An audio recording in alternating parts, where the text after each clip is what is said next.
Welcome to Discovery Watch with John Kaiser. I'm your host, Jim Goddard. Welcome back to the show, John. Jim, pleasure to be back. John, Eskay Mining started drilling in the Golden Triangle in BC in late August. Any chance for an Eskay Creek Two discovery this year? Jim, there is a small chance for an Eskay Creek Two discovery, but it's only small because they are only drilling 3,000 to 4,000 meters, and it's all focused on the theyve and Jeff zones, which were last drilled in 1995-96 during the early stages of the whole Eskay Creek exploration period. And they drilled about 30 holes in there, got interesting results, but it didn't really hang together, so they moved on and explored many other parts of this project. Now, at the end of last year, Mac Balcom got on board a team put together by Quentin Henney. He brought on board Thomas Monike, John DeDecker, and Tom Weiss, who has been the geophysicist for the company for a long time.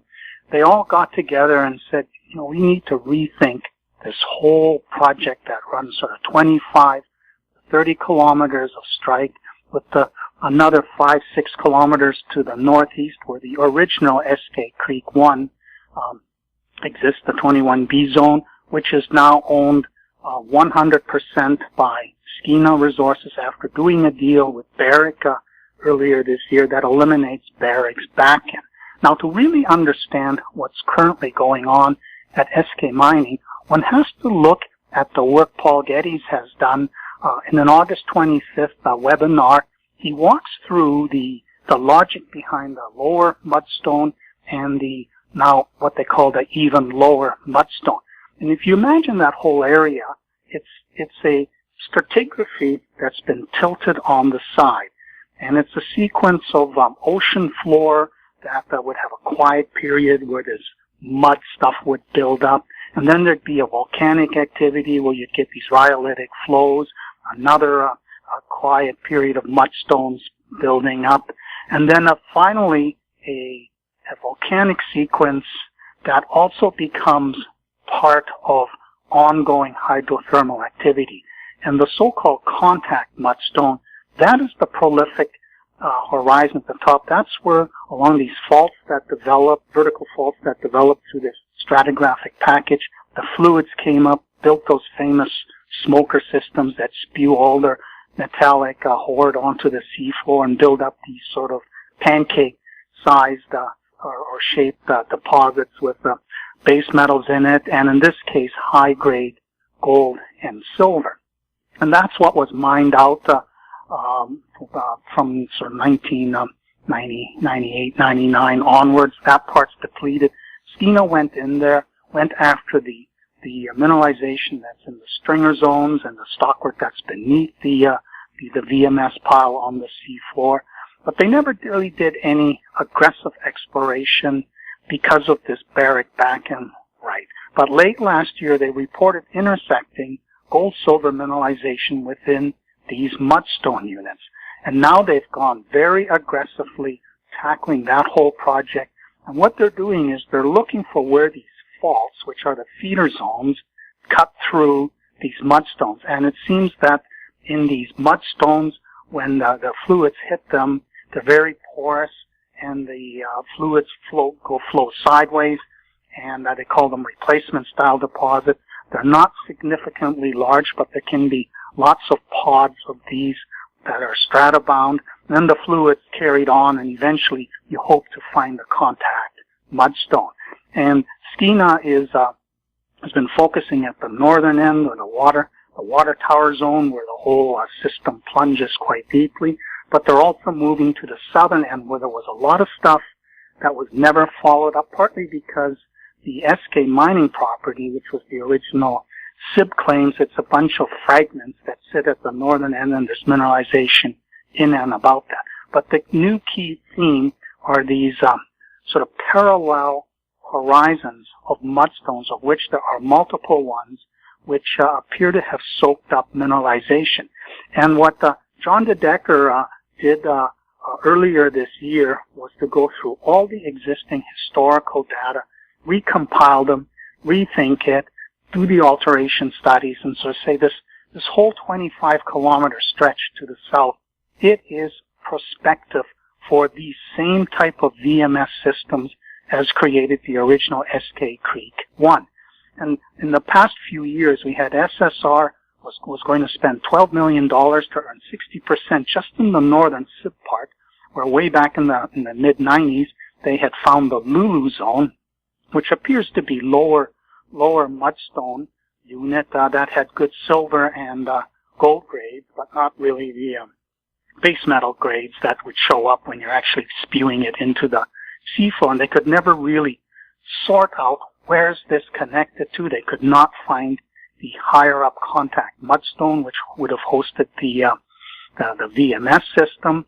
And the work that John DeDecker did, they realized that the whole thinking about the faulting, the thrust faulting, the Culture Creek thrust, it was backwards. And so everybody was using an incorrect model and trying to track down where the target stratigraphy was located. And now they realize it's actually to the west under the Bowser Lake sediments, which are much younger and have zero potential to host anything, which has been thrust from the west eastwards over top the stratigraphy.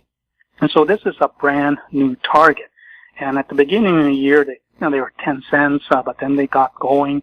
And the story was we were going to drill farther to the west and try and find the contact mudstone unit where Eskay Creek 2 is likely located.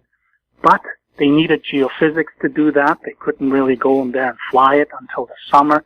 They had a very wet summer, which up in the Golden Triangle means there's low cloud cover. The helicopters and airplanes can't fly around. So they took almost all summer to get their SkyTem survey done in the northern part of the property all the way down to the spearhead area. And they're only getting the data now. So their plans to be able to test geophysical targets haven't really materialized.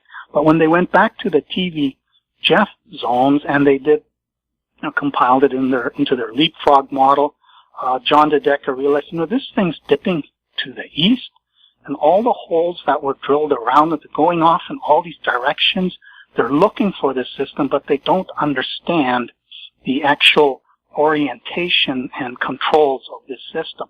So they've started a program that's an itty-bitty program of very small step-outs to trace the known mineralization. They got one intersection which they reported today. It has about 1-point-something gram gold and considerably higher gram silver, sort of what you want to see in these mudstone units, a high silver to gold ratio, and ideally the silver going way high and the gold going higher. And they've got more holes in and around this, and they've just put a second rig onto the property because the geophysics is starting to come in, and they want to, start drilling the area between the TV and Jeff showings. And the idea here is that these things are created by these subvertical faults cutting through the stratigraphy that are carrying these fluids. You're not going to have much mineralization along strike, but you're going to have mineralization occurring wherever these mudstone units are. And the trick is to find where is the contact mudstone unit where the hydrothermal system would have spewed its payload onto the ocean floor and built up the Eskay Creek 1 type of system. And this is what I would call the Eskay Creek time horizon, when there was a seafloor setting and when all this hydrothermal activity was active. And they are now tackling 25 kilometers of that. It's like 80-85% of the entire stratigraphy, the Salmon River Formation that's been tilted on the side. It's a brand new approach with a new model. It's going to cost an awful lot of money, but the work that Skeena Resources is doing to the north to show that there's tremendous unrecognized potential in these lower mudstone units, find out where these synvolcanic faults cut through them, start developing many of these pods of high-grade gold-silver mineralization. This now applies to that whole Eskay Creek property, the Sip Quarry as they call it. Part of it's owned 80% by Eskay Mining, and the other 20% is owned by Kirkland Lake, and the other more southern portion is owned 100% by Eskay Mining. So probably not a major Eskay Creek 2 discovery this year, but a setting of a tremendous geological context for going back in there next year to really hit this thing hard. And they've also done IP surveying in certain areas too to illuminate those targets. So we'll see what they get from this drilling. They expect to wrap up October 15th or so, because then the weather really starts to soak in there. And then we'll have to wait until, mid-November to get the assays and the assessment of, okay, what have we got here? What are we going to do next year to deliver Eskay Creek 2? We'll have more with John Kaiser right after this. Value from success. Growth in discovery.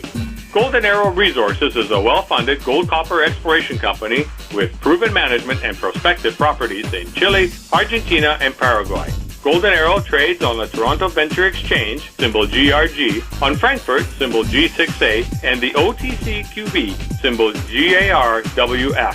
For more information, visit us at goldenarrowresources.com or call Sean at 778-686-0135. Media recognition from Bloomberg, Reuters, recycling trade publications. Patented process for 100% recovery of critical metals, including cobalt, lithium, nickel, manganese, aluminum. American Manganese is focused on recycling lithium-ion batteries for electric vehicles. American Manganese trades on the TSX Venture, AMY, the US, AMYZF, and Frankfurt 2AM. For more information, visit AmericanManganeseInc.com or phone me, Larry Ray, at 778-574-4444. Welcome back. We're speaking with John Kaiser. John, Wolfton Resources published its Picket Mountain PEA this week. What didn't the market like about it? Well, Jim, this really puzzled me too, because I'd done an outcome visualization for a 1,000 ton per day underground mining scenario based on the resource that they've already published. This was the basis for them initiating the rezoning to industrial use that they started, which has been accepted by the state of Maine, and which is going through this whole process of eventual approval for at least a 1,000 ton per day mine. And this came in higher than I imagined. In terms of per share value, it suggests a Canadian $1.74 future share price. If 1,000 ton per day is the only scenario for which they ever come up with enough ore, which is what they already have, they would shift to, permitting feasibility demonstration. I'm not going to waste time doing a pre-feasibility study. And the stock would, should be in the 50 cents to $1 range where they're raising the money for doing this final stretch. But they would like to double this to a 2,000 ton per day operation. So the exploration program last year and this year has been focused on finding additional mineralization beyond the east and west lenses, which Getty Resources found back in the 80s. And last year was a bit of a bust because they had very poor drilling progress and didn't really get holes completed that they planned. This year the program's been going slower than they would have hoped for, but they are getting the holes done. The drilling's been mainly done in and around the east and west lens. A lot of it is really geared to helping them remodel the resource, get some gains out of that. They've tested a few little Wildcat targets in close proximity that have proven a bust. But the ones that are to the north, which would be a separate limb from the one that hosts the east-west lens, those holes they have not yet started, and that's the continuation of the PX-1. And so the market's looking at this and saying, we're not hearing any joy about new lenses being discovered. We get this PEA. Yes, it's fine, but is this all that this company is going to be about? And there was one large seller, RBC, which dumped 750,000 shares since September 14th when the PEA came out. Nobody's been standing on the sidelines in a hurry to buy. So the stock has drifted into the low 1020s, and everybody's scratching their head. What's coming up next is one deep hole under the west lens, where they got very high grade, 30% zinc equivalent grades, and they are putting a deep hole under there to see if that grade persists down plunge. And one reason that the PEA had a higher value than my own outcome visualization is they were front-loading the higher grade ore from the west lens in the beginning of it, and of course that affects the net present value calculation. And if this hole comes up with more of this very high grade, which is really the highest grade that's been encountered within the west-east lens system, that will also help the PEA.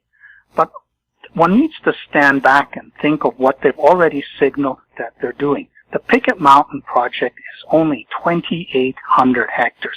Yet last year, they flew a 30-kilometer by 15-kilometer area in which Picket Mountain sits in the middle of which, and they did this because the geology is all prospective for these types of VMS deposits.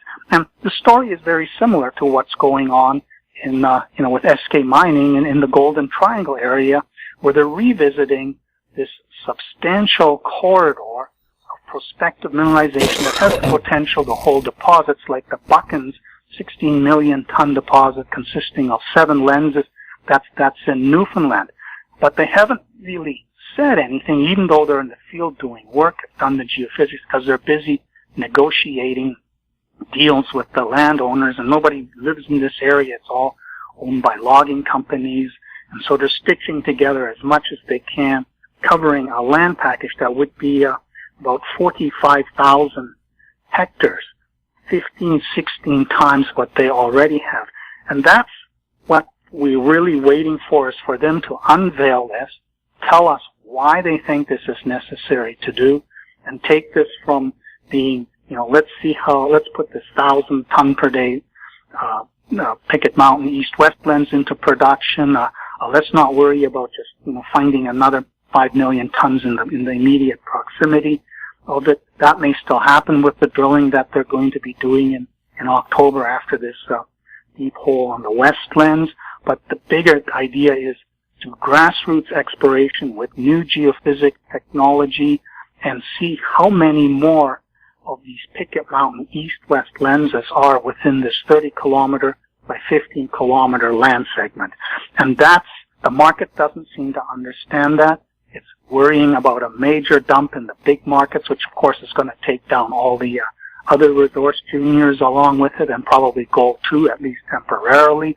So the stock has been drifting back, and for me, this is a fresh buying opportunity because this company did not do a private placement earlier this year. There's no unrestricted paper coming unrestricted in the next 3-4 months, as there is for many other companies. Amongst the TSX Venture Juniors, there's $760 million worth of private placement starting to come unrestricted in October all the way through January. It is the biggest financing round for resource juniors that we've seen since 2011. But as we head into this very dangerous election period in the United States, with who knows what's going to happen, people will be looking to sell shares in these companies, clip the warrants that were attached to most of these financings, sit back, and then do some serious bottom fishing in December, when hopefully we know the outcome of the election and can see where everything is going in 2021. We'll have more with John Kaiser right after this.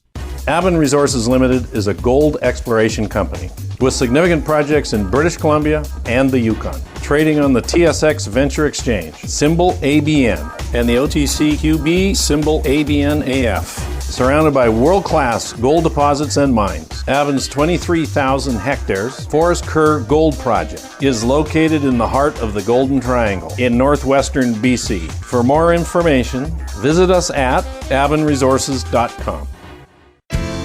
Engineer Gold Mines is focused on the exploration and development of the historic high-grade Engineer Gold Mine situated 32 kilometers southwest of Atlin, British Columbia.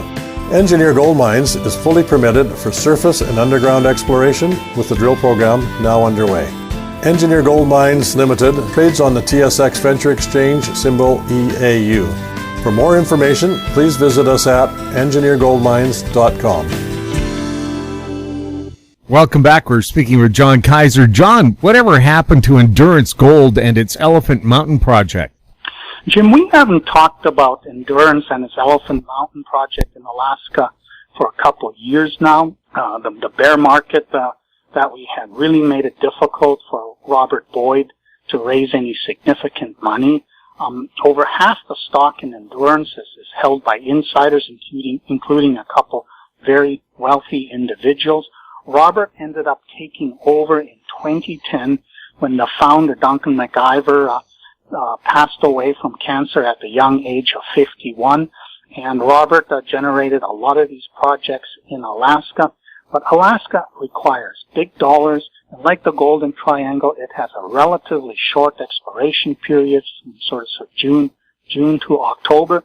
And when this year started out, there was some optimism that maybe we would get funding for projects like this, but when COVID-19 hit and ripped the rug out from underneath the juniors, that was pretty much the end for sort of grassrootsy type projects such as Elephant Mountain. But last year, Robert Boyd optioned a property that he first encountered in the 80s when he was the exploration VP for Home State Canada. In the 80s, there was a little company called Manika Mining run by Charlie Boitard, who wasn't a geologist, and he had a very special technique for setting up drill targets. He called himself a dowser, but he didn't run around with a forked stick, and when he got the vibrations and a dip, he'd say, oh yeah, there's gold in the ground here. No, he would use something even more unorthodox. In an office in a brokerage firm office in Vancouver, literally in front of myself and the other members of the research department, he put his map out, got a compass out, put his hand around it, started moving it around, and then said, yeah, here's where we need to drill. And he actually managed to use this technique on the Reliance project, which is next to Carpenter Lake in the Braylorn district. It's northeast of the Braylorn Pioneer mine, from which about 4.1 million ounces have been mined since 1897 at an astonishing grade of 19 grams per ton. Since the 70s, Lou Wolfen's companies controlled various parts of it. Last year, the control of the Braylorn project was sold to Talisker Resources, which is doing a deep drilling program to chase this mineralization down deeper. This thing was mined down to almost 2,000 meters, and these are orogenic vein systems. So unlike these low sulfidation epithermal systems, such as West Haven has over to the east and the Spence's Gold Belt, these things have extraordinary vertical extent.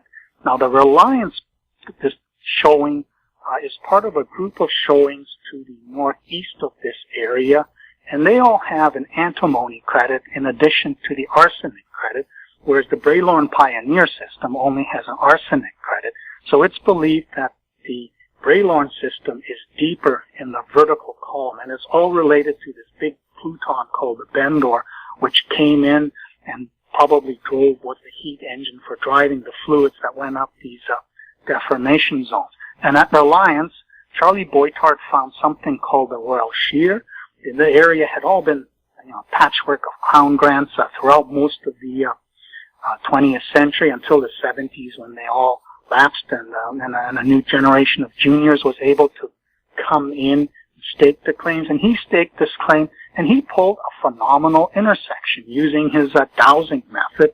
But because he also used this haphazard method, the 30 holes or so that they drilled in this area went in all directions. And again, it's kind of a similar analogy to what Eskay Mining happened at Eskay Mining during the mid-90s in the TV and Jeff area. They didn't really understand the controls for the mineralization. They drilled holes in all directions. Some hit, some didn't. And eventually, they gave up and, calculated a modest resource. And, Charlie Boitard's Manika over the decades, took a couple more cracks at it, but there was never a coherent exploration program. And he passed away in 2018, and the claims lapsed, and somebody else got it. And when Robert saw that this was available for auction, he said, this was very exciting back then, but it was impossible to do a reasonable deal with Charlie. Let's have endurance option into it. And so they optioned it last fall on reasonable terms, and they've gone in there to systematically recreate all the known data, because the historic data is not particularly reliable. The core was not stored properly. The boxes have all fallen apart, and core is scattered all over, and they've been able to get some of the paper data. So what they've done this year is systematically go through the whole Royal Shear, which runs about 2 kilometers. There's a couple other shears that are parallel to this, which are also potentially mineralized, but the Royal Shear had the benefit of a logging road zigzagging up it to the top, so that was a reason that became the original focus. And they were able to use where the logging road cuts across this zone to strip it clean off this ash that covers that whole area from a Meager Creek area, volcanic eruption 2,400 years ago. This ash makes geochemical sampling really terrible in this area because you have to get through it. They also attempted something interesting, biogeochemical sampling, where they take material from the Douglas firs, and the Douglas firs, of course, the roots go right through that ash, go into the underlying rock and dirt, and pick up the minerals, and they seem to like arsenic a lot. I guess it doesn't harm the trees. So they were able to demonstrate that along this whole shear, the Douglas firs are anomalous with arsenic, which now gives them a tool to do a property-wide Douglas fir sampling program to see where else the arsenic is. And the arsenic, of course, is correlated with the presence of gold mineralization. And they wanted to be able to drill this project by now. They submitted all their permitting in February, and they got their notice back. You're missing this, so they provided the extra stuff that was missing. And they immediately started consultations with the various First Nation groups that are in the area. And during these consultations, the First Nations kind of wondered, why are you consulting with us? We haven't got the formal letter yet from the government agency. And so they discovered that these bureaucrats never sent the formal letter. So they suffered an unnecessary delay. These letters have now been received by the First Nations, and the formal consultation period the clock is ticking on that, even though all these consultations have already happened. So they're hoping that maybe by mid-October they can get permit to drill, and also to use mechanical equipment on the property, because without this permit you can't go in there with bulldozers and rearrange to fix the roads or do anything. And if they get this, they're going to do a shallow dry RC drill program, because the upper 50 to 100 meters of this Royal Shear is very altered and oxidized, very rotten. And the original drilling, insofar as it went through this material, had extremely poor core recovery. So they have no idea what the upper part of this system, how the gold grade behaves. They know it gets really good when you get into fresher, deeper rock. So they will do the 1,000 to 1,500 meter strike of this system, a shallow program along it, basically measuring for grade. They've done the surface logging. They've got Jim Oliver in there doing all the structural analysis. They'll be able to put it together, and it's not going to be a huge discovery this year if this gets done. This would be for next year. They would probably stop doing work in December and then come back in March. But this is a project where this mineralized system, once they understand its controls and confirm that, yes, it's a high-grade gold system, higher up than the Braylo and Pioneer one, but potentially as prolific, and that you can chase down very deep. This is a potentially significant project for Discovery Watch audiences to pay attention to next year when they get back in there, when all this grunt work that they've done to establish a proper geological framework for thinking about this, when they get into this next year, there will be potential for some very exciting gold intersection once they get going with the core drilling in 2021. John, thank you so much for the update. You're welcome, Jim. We've been speaking with John Kaiser, his website, kaiserresearch.com. I'm Jim Goddard. Comments made on Discovery Watch are an expression of opinion only and should not be construed in any manner whatsoever as recommendations to buy or sell any financial instrument at any time. Archived online at howstreet.com. Discovery Watch is a production of How Street Media Incorporated.